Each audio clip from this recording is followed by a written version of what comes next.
दुर्गा सप्तशती पाठ विधि। नवरात्रि में माँ भगवती के भक्त श्री दुर्गा सप्तशती का पाठ करते हैं, जिससे माँ अम्बे उनके पापों का नाश कर उनकी मनोकामनाएं पूर्ण करती है। परंतु कभी कभी भूलवश भक्तजन श्री दुर्गा सप्तशती पाठ में गलतियां कर देते हैं, इसलिए उनकी आराधना पूर्ण नहीं होती है। इसलिए हम आपके लिए दुर्गा सप्तशती पाठ की सही विधि आपके लिए प्रकाशित कर रहे हैं, जिससे आप माँ भगवती की उपासना और आराधना सही विधि विधान के साथ कर सके और माँ दुर्गा आपका जीवन कल्याणमय करें। श्री दुर्गा सप्तशती पाठ विधि। दुर्गा सप्तशती पाठ अद्भुत शक्तियाँ प्रदान करता है। नवरात्रि के दौरान माता को प्रसन्न करने के लिए साधक विभिन्न प्रकार के पूजन करते हैं, जिनसे माता प्रसन्न उन्हें अद्भुत शक्तियाँ प्रदान करती हैं। ऐसा माना जाता है कि यदि नवरात्र में दुर्गा सप्तशती का नियमित पाठ विधि विधान से किया जाए तो माता बहुत प्रसन्न होती हैं। दुर्गा सप्तशती में 700 प्रयोग है, जो इस प्रकार है। मारण के 90, मोहन के 90, उच्चाटन के 200, स्तंभन के 200, विद्वेषण के 60 और वशीकरण के 60। इसी कारण इसे सप्तशती कहा जाता है। दुर्गा सप्तशती पाठ विधि। सर्वप्रथम साधक को स्नान कर शुद्ध हो जाना चाहिए। तत्पश्चात वह आसन शुद्धि की क्रिया कर आसन पर बैठ जाए। माथे पर अपनी पसंद के अनुसार भस्म, चंदन अथवा रोली लगा लें। शिखा बांध लें। फिर पूर्वाभिमुख होकर 4 बार आचमन करें। इसके बाद प्राणायाम करके गणेश आदि देवताओं एवं गुरुजनों को प्रणाम करें। फिर पवित्रेस्थो वैष्णव्यो इत्यादि मंत्र से कुश की पवित्री धारण करके हाथ में लाल फूल, अक्षत और जल लेकर देवी को अर्पित करें तथा मंत्रों से संकल्प लें। देवी का ध्यान करते हुए पंचोपचार विधि से पुस्तक की पूजा करें।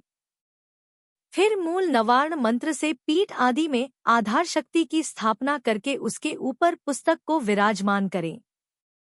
इसके बाद शापोद्धार करना चाहिए। इसके बाद उत्कीलन मंत्र का जाप किया जाता है। इसका जप आदि और अंत में 21 बार होता है। इसके जप के पश्चात मृत संजीवनी विद्या का जाप करना चाहिए। तत्पश्चात पूरे ध्यान के साथ माता दुर्गा का स्मरण करते हुए दुर्गा सप्तशती पाठ करने से सभी प्रकार की मनोकामनाएं पूरी हो जाती हैं। 4 नवरात्रि के नाम। साल में 4 नवरात्रे होते हैं, ये शायद बहुत कम लोगों को पता होता है। सर्वोत्तम माह महीना की नवरात्रि की मान्यता है, किंतु क्रम इस प्रकार है: चैत्र, आषाढ़, आश्विन और माघ।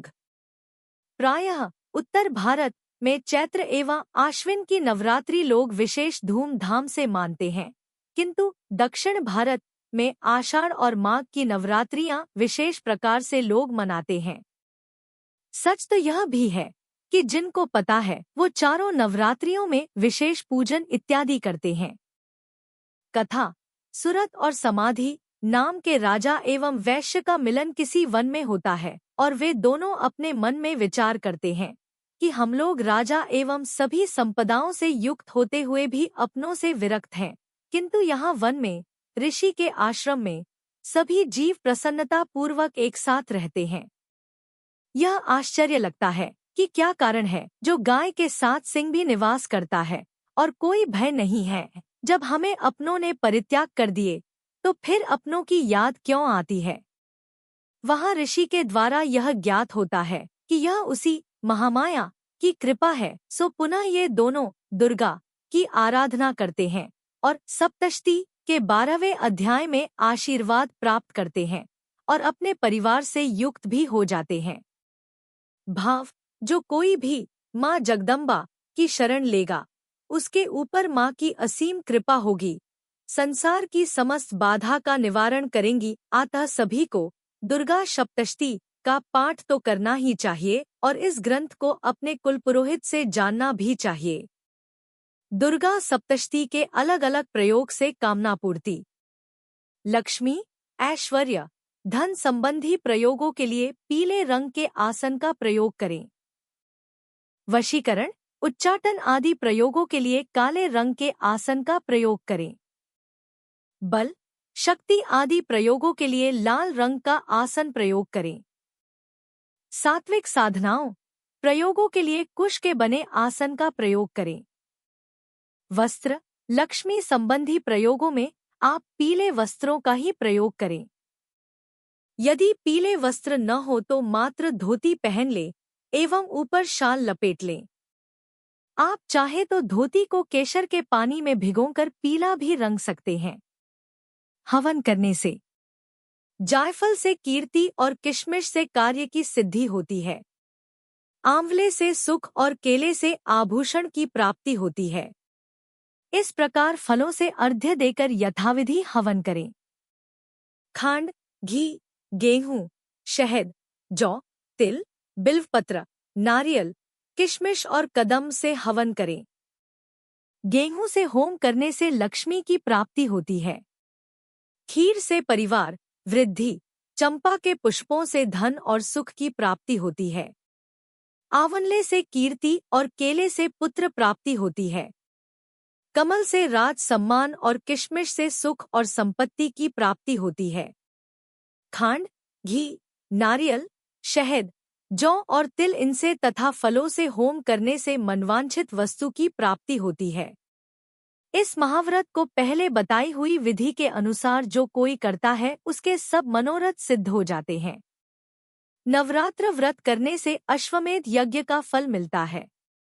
दुर्गा सप्तशती के अध्याय से कामना पूर्ति। पहला अध्याय हर प्रकार की चिंता मिटाने के लिए। दूसरा अध्याय मुकदमा झगड़ा आदि में विजय पाने के लिए। तीसरा अध्याय शत्रु से छुटकारा पाने के लिए। चौथा अध्याय भक्ति शक्ति तथा दर्शन के लिए। पांचवा अध्याय भक्ति शक्ति तथा दर्शन के लिए।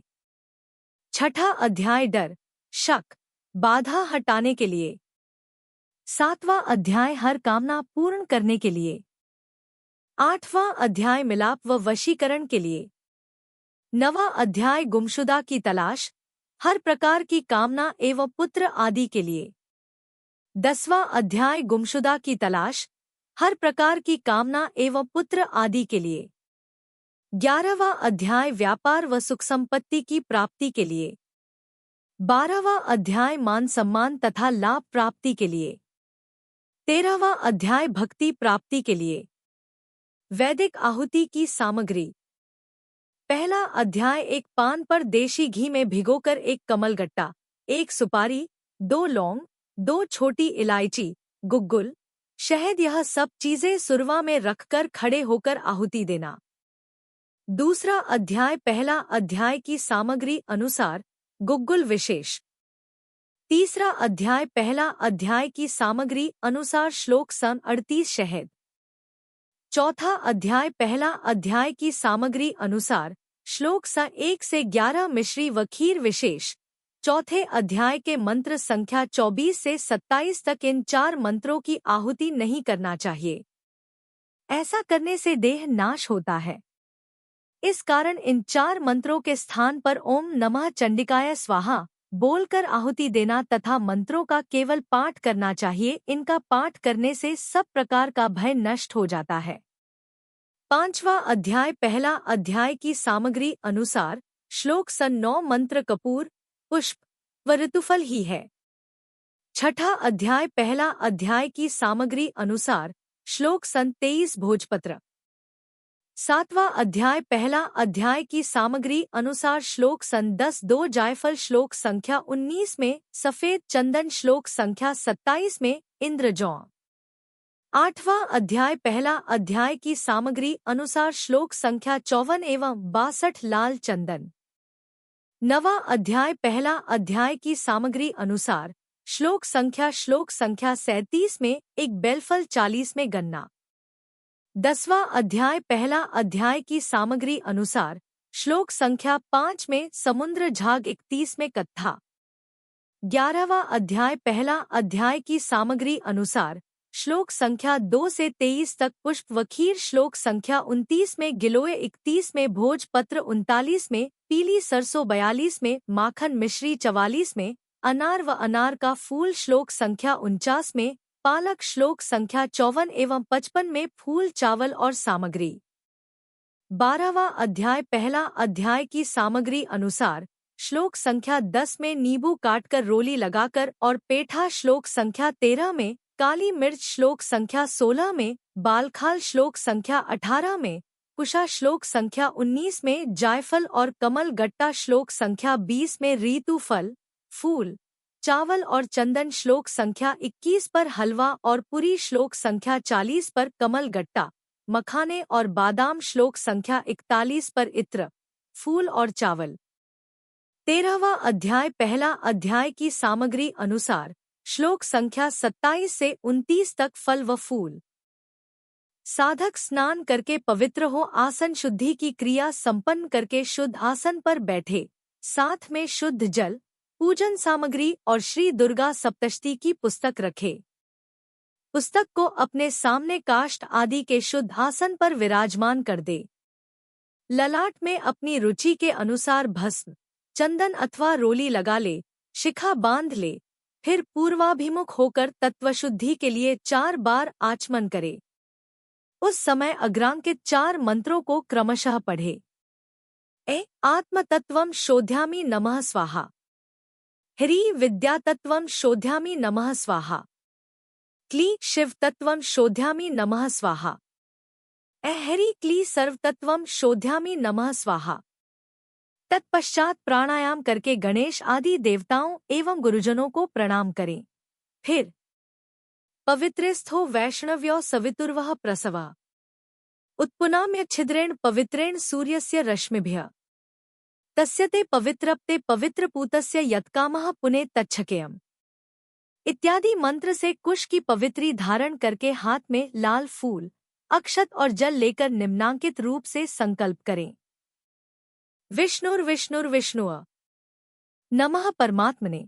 श्री पुराण पुरुषोत्तमस्य श्री विष्णोराज्ञया प्रवर्तमानस्याद्य श्री ब्रह्मणो द्वितीय परार्धे श्री श्वेतवाराह कल्पे वैवस्वत कलियुगे प्रथम चरणे जम्बूद्वीपे भारतवर्षे भरतखंडे आर्यावर्तांतर्गत ब्रह्मावर्तैक देशे पुण्यप्रदेशे बौद्धावतारे वर्तमाने यथानाम संवत्सरे अमुकायने महामांगल्यप्रदे मासानाम उत्तमे अमुक मासे अमुक पक्षे अमुक तिथो अमुकवासरान्वितायाम अमुकनक्षत्रे अमुक्राश स्थिते सूर्ये अमुकामुक्राश स्थितेषु चंद्र भौम्बुध गुरु शुक्रश्नेषु सत्सु शुभे योगे शुभकरणे एवं गुण विशेषण विशिष्टायां शुभ पुण्य तिथो सकल शास्त्र श्रुति स्मृति पुराणोक्त फल प्राप्ति कामा अमुक गोत्रोत्पन्ना अमुक नाम ममात्मना सपुत्र स्त्री बांधवस्य श्रीन्व दुर्गानुग्रहतो ग्रह करित्राज करित सर्वविद पीड़ा निवृत्ति पूर्वकं नैरुज्य दीर्घायुः पुष्टिद न धान्य स्मृद्ध्यर्थन श्रीन्व दुर्गा प्रसादेन सर्वापन्निवृत्ति सर्वाभीष्ट फलावाप्ति धर्मार्थ का मोक्षचतुर्विद पुरुषार्थ सिद्धि द्वारा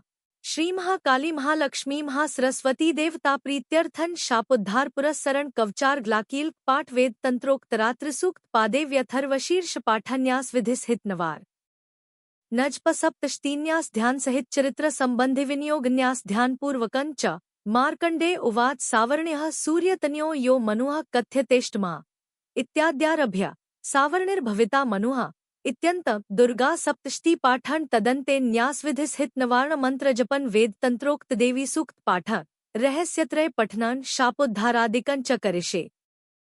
इसके जप के पश्चात आदि और अंत में 7-7 बार मृत संजीवनी विद्या का जप करना चाहिए, जो इस प्रकार है। ह्रीं ह्रीं वम वम ए मृत संजीवनी विद्ये मृत्मुत्थाप्योत्थापय क्री ह्रीं ह्रीं वन स्वाहा। मारीच कल्प के अनुसार सप्तशती शाप विमोचन का मंत्र यह है। श्री श्री क्लीहूं क्षोभय मोहय उत्कीलय उत्कीलय उत्कीलय ठन ठन। इस मंत्र का आरंभ में ही 108 बार जाप करना चाहिए, पाठ के अंत में नहीं। अथवा रुद्रयामल महातंत्र के अंतर्गत दुर्गाकल्प में कहे हुए चंडिका शाप विमोचन मंत्रों का आरंभ में ही पाठ करना चाहिए। वे मंत्र इस प्रकार हैं। अस्य श्रीचंडिकाया ब्रह्मवसिष्ठ विश्वामित्र शाप विमोचन मंत्रस्य वसिष्ठनारद संवाद सामवेदाधिपति ब्रह्मांड ऋष्यः सर्वैश्वर्यकारिणी श्रीदुर्गा देवता चरित्रत्रयः बीजं हरि शक्तिः त्रिगुणात्मस्वरूप चंडिका शाप विमुक्तो मम संकल्पित कार्य सिद्ध्यर्थे जपे विनियोगः। हरि री रेतः स्वरूपिणे मधुकैट भमर्दिन्ये ब्रह्मव शिष्ठ विश्वामित्र शापाद विमुक्ता भव श्री बुद्धिस्वरूपिणे महिषासुरसैन्य नाशिन्ये ब्रह्मव शिष्ठ विश्वामित्र शापाद विमुक्ता भव रन रक्त स्वरूपिणे महिषासुरमर्दिन्ये ब्रह्मव शिष्ठ विश्वामित्र शापाद विमुक्ता भव क्षो क्षुधा स्वरूपिणे देववंदिताय ब्रह्मव शिष्ठ विश्वामित्र शापाद विमुक्ता भव छाया स्वरूपिणे दूत संवादिन्ये ब्रह्मव शिष्ठ विश्वामित्र शापाद विमुक्ता भव शांति स्वरूपिणे देवस्तुते ब्रह्मव शिष्ठ विश्वामित्र शापाद विमुक्ता भव श्रद्धा स्वरूपिणे सकल फलदात्रे ब्रह्मव शिष्ठ विश्वामित्र शापाद विमुक्ता भव कांति स्वरूपिणे राजवर प्रदाय ब्रह्मव शिष्ठ विश्वामित्र शापाद विमुक्ता भव मातृस्वरूपिणे अनर्गल महिम सहिताय ब्रह्मव शिष्ठ विश्वामित्र शापाद विमुक्ता भव हरि श्री दो दुर्गाय सन सर्वैश्वर्यकारिणे ब्रह्मव शिष्ठ विश्वामित्र शापाद विमुक्ता भव हरि क्ली नमः शिवाय अभेद्यक्वच स्वरूपिणे ब्रह्मव शिष्ठ विश्वामित्र शापाद विमुक्ता भव क्री काल्य काली हरि फट स्वाहाय ऋग्वेद स्वरूपिणे ब्रह्मव शिष्ठ विश्वामित्र शापाद विमुक्ता भव हरि क्ली महाकाली महालक्ष्मी महासरस्वती स्वरूपिण्य त्रिगुणात्मिकाय दुर्गादेव्य नमः इत्येवं ही महामंत्रान् पठित्वा परमेश्वर चंडी पाठन दिवा रात्रो कुर्यादेव न संशया एवं मंत्र न जानाति चंडी पाठन करोति या आत्मान चैव दातारण क्षीण कुर्यान्न संशया।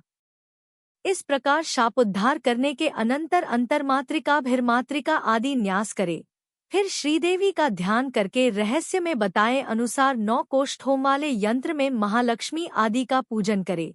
इसके बाद 6 अंगों सहित दुर्गा सप्तशती का पाठ आरंभ किया जाता है। कवच, अर्गला, कीलक और तीनों रहस्य ये ही सप्तशती के 6 अंग माने गए हैं। इनके क्रम में भी मतभेद है। चिदंबर संहिता में पहले अर्गला फिर कीलक तथा अंत में कवच पढ़ने का विधान है, किंतु योगरत्नावली में पाठ का क्रम इससे भिन्न है। उसमें कवच को बीज, अर्गला को शक्ति तथा कीलक को कीलक संज्ञा दी गई है। जिस प्रकार सब मंत्रों में पहले बीज का, फिर शक्ति का तथा अंत में कीलक का उच्चारण होता है, उसी प्रकार यहाँ भी पहले कवचरूप बीज का, फिर अर्गलारूपा शक्ति का तथा अंत में कीलकरूप कीलक का क्रमशः पाठ होना चाहिए। यहाँ इसी क्रम का अनुसरण किया गया है। देवी माहात्म्यम। श्री चंडिका ध्यानम। बंधुक कुसुमाभासा पंचमुंडाधिवासिनीम स्फुरत चंद्रकला रत्नमुकुटा मुंडमालिनीम त्रिनेत्रा रक्तवसना पीनोन्नत घटस्थनीम पुस्तकं चाक्षमाला च वरन चाभ्यकम क्रमात् दधतीं संस्मरेन् नित्यमुत्तरां नायमानिताम्। अथवा या चंडी मधुकैट भादिदैत्यदलिनी या माहिषोन्मूलिनी या धूम्रेक्षण चंड मुंडमथनी या रक्तबीजाशनी शक्तिया शुंभनिशुंभ दैत्यदलिनी या सिद्धिदात्री परासा देवी नवकोटिमूर्तिस्हिता मां पातु विश्वेश्वरी। नवरात्रि में मां दुर्गा की प्रतिमा के पास मिट्टी के प्याले में जौ बोया जाते हैं। नवरात्रि में उगने वाले ये ज्वारे शुभ अशुभ संकेत देते हैं। तो चलिए जानते हैं इन संकेतों के बारे में और नवरात्रे पूरे होने के बाद इनका क्या करें। उससे पहले मातारानी के सभी भक्त चैनल को सब्सक्राइबिंग में उग रहा है तो यहाँ भविष्य में समृद्धि के संकेत है, और यदि 9 दिनों के बाद भी ज्वारे न निकले तो ये आने वाली किसी समस्या के संकेत हो सकता है।